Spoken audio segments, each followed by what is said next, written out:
이사야 13장 19절 20절 말씀을 봉독합니다.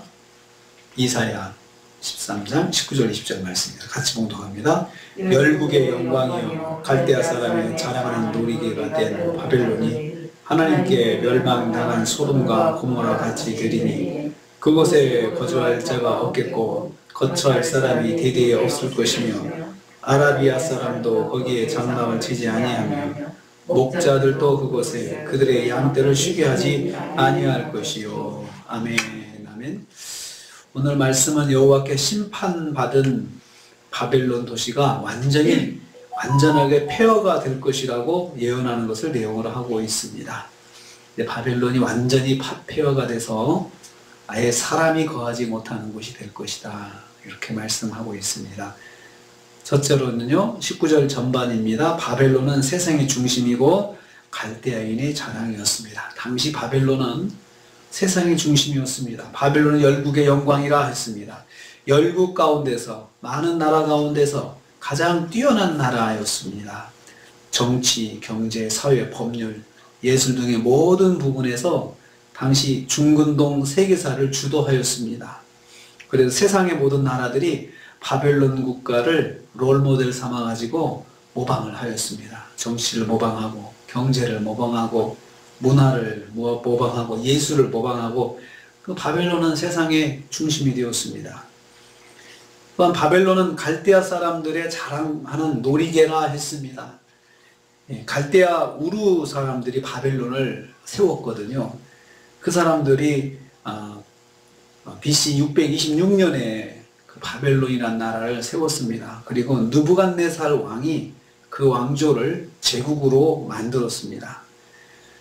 갈대아 사람들이 이러한 자기들이 세운 이 제국 바벨론을 자랑하고 자부심을 가지고 있었습니다. 그래서 그들의 놀이개처럼 항상 즐겁게 나라만 생각하면 즐겁고 그런 나라였다는 것입니다. 그런 나라가 하나님의 심판을 받을 것이다, 그 말입니다. 하나님의 백성이 사실은 이스라엘하고 바벨론을 비교해보면 이스라엘은 진짜 비교도 안 될 정도로 작고, 그리고 여러 면에서 뒤지고 그런 나라였죠. 하나님의 백성이 세상의 바벨론보다 못할 수 있습니다. 그 정도로 그렇게 바벨론이 뛰어났습니다. 두 번째로 바벨론이 소돔과 고모라 같이 될 것이다 했습니다. 19절 후반부입니다. 그러한 바벨론이 소돔과 고모라 같이 될 것이라 했습니다. 하나님께 심판을 받은 바벨론의 종말의 모습을 묘사하고 있습니다. 하나님께 멸망당한 소돔과 고모라, 이렇게 표현했습니다. 소돔과 고모라는 죄악으로 인해서 하나님께 직접 멸망당한 도시입니다. 소금 기둥이 있는 곳이죠. 그리고 유황불로 멸망당한 곳이죠. 하나님께서 직접 불을 내리셔서 다른 외세에 의한 멸망이 아니고 직접 불을 내리셔서 심판한 곳이 바로 소돔과 고모라입니다. 그래서 하나님의 직접 당한 도시로서 이 모델이 항상 소돔과 고모라로 성경에 자주 등장합니다. 로마서 9장 29절 말씀 보면 이렇게 되어 있습니다. 또한 이사야가 미래에 말한 바 만일 만군의 주께서 우리에게 씨를 남겨두지 아니하셨다면 우리가 소돔과 고모라 같이 되었겠다, 이렇게 표현하고 있습니다.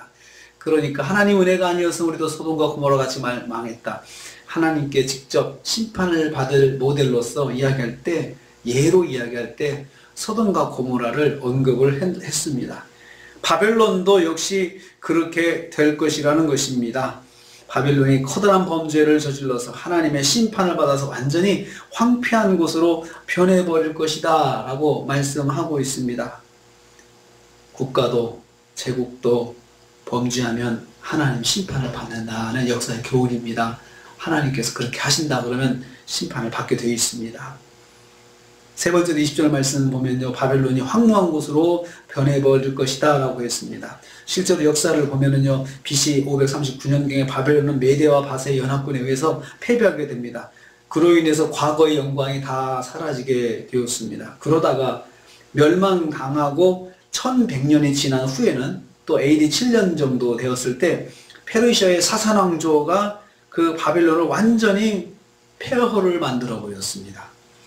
그때부터 지금까지 사람이 거하지 않는 곳이 되었습니다. 바벨론이 있던 그것은 지금도 사람은 살지 않습니다. 거주할 자가 없겠고 대대 없으리라 그렇게 말씀하셨습니다. 회복 불가능한 곳이 될 것이라는 말씀입니다. 이 예언의 말씀은 1100년 후에 완전히 성취된 것입니다. 심지어 아라비아 사람도 거하지 않는다 했습니다. 사막의 아라비아 사람들 하면 베두인들을 말합니다. 베두인들은 사막의 유목민들로서 이곳저곳 다니면서 거주하는데 웬일인지 베두인도 바벨론에 있었던 그 지역은 집을 짓고 살지 않는다는 거예요. 그곳에는 절대로 유목을 하지 않는다는 것입니다.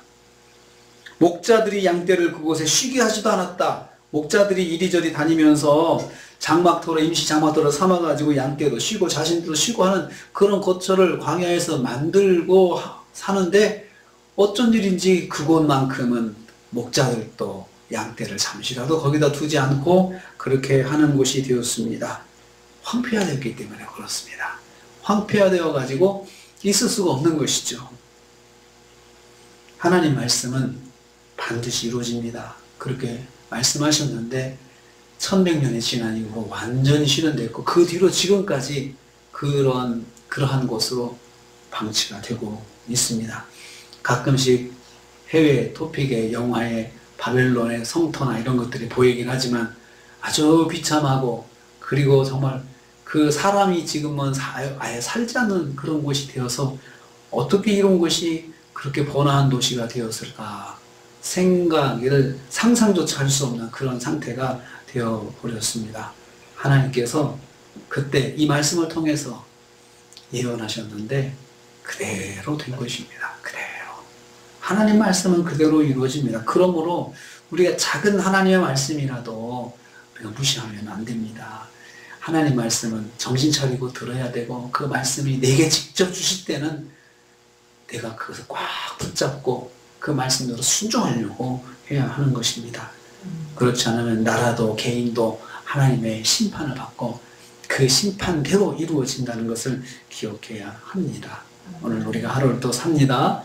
하나님의 어미하신 말씀, 또 하나님의 귀하신 말씀, 귀하신 말씀 의지하고 그 말씀이 내게 주신 말씀이 있을 때는 꼭 붙잡고 그 말씀대로 순종해서 오늘 하루도 승리하시는 저 여러분 되시기를 주님의 이름으로 축복합니다. 주님 감사합니다.